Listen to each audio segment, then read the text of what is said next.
Gak main-main, ayah Nijam Syafi'i datangi Farhad Abbas, ngaku akan lawan ibu Nijam, Lisna, sekaligus ibu tirinya.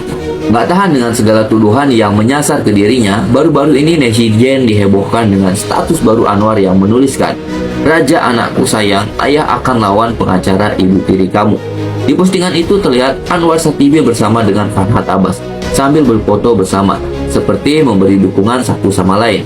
Udah pastilah kalian tahu komentar netizen gimana. Drastis kasus Salah satunya almarhum adik Nizam membuka mata kita. Secara medis, apa yang terjadi jika tubuh dipaksa menelan air yang baru mendidih? Detik pertama air bersuhu 100 derajat Celcius menyentuh mulut, jaringan mukosa, dan lidah langsung melepuh parah. Saat air itu turun, ia membakar sepanjang dinding kerongkongan, menghancurkan ujung-ujung saraf, dan mematikan sel-sel hidup seketika. Bencana sebenarnya baru dimulai. Jaringan yang terbakar hebat ini akan mengalami pembengkakan ekstrim atau edema.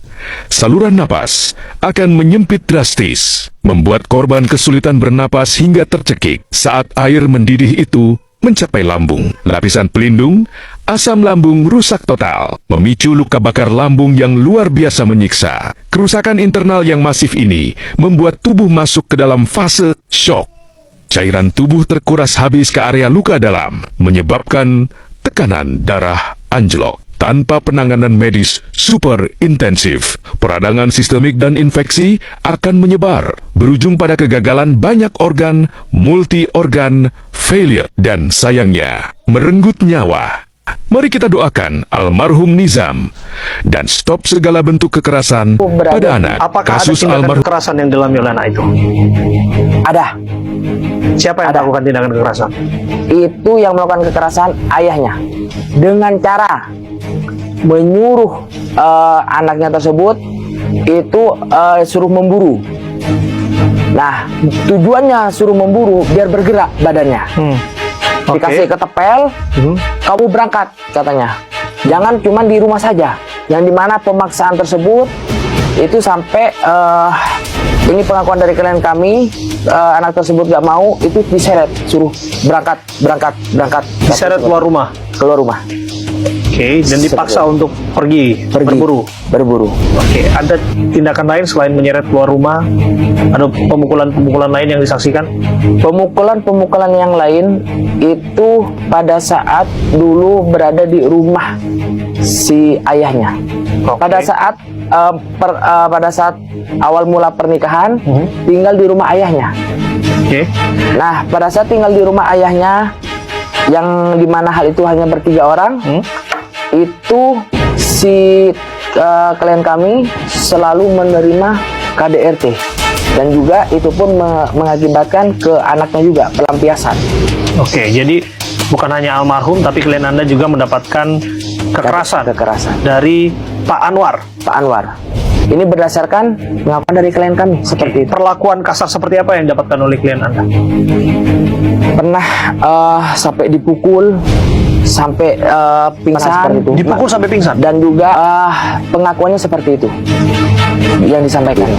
Akhirnya ibu tiri Nijam divonis 20 tahun penjara dan denda 4 miliar rupiah. Tapi keluarga korban bilang, ini belum cukup. Jaksa awalnya nuntut pembunuhan berencana loh. Tapi hakim malah mutusin pakai UU Perlindungan Anak. Keluarga kecewa. Mereka ngerasa keadilan belum ditegakkan. Harapan terakhir cuma satu, jaksa harus banding dan balik ke pasal 340. Menurut kalian, vonis 20 tahun itu udah adil belum? Yuk diskusi di kolom komentar. Akhirnya pertanyaannya, meninggalnya karena apa? Ya kan? Akibat dia meninggal itu penyebabnya apa? Nah, itu tolong ditelusuri. Kalau saya melihat ini, ya ada mengaku ya memang ibu sering mukul, ya kan? Pengakuan itu sudah lama dan tidak bisa menjadi suatu alat bukti untuk meyakinkan hakim. Maka kami berpesan ini agar benar-benar ini, kalau kami melihat ini Pak Kapolres, ini juga menjadi pelajaran bagi kita semua bahwa kalau ada terjadi kejahatan bagi saya ini kejahatan yang sangat serius. Ini merupakan puncak dari gunung es saja. Yang kalau kita tidak segera menangani ini dengan serius, ya, terjadi di mana-mana.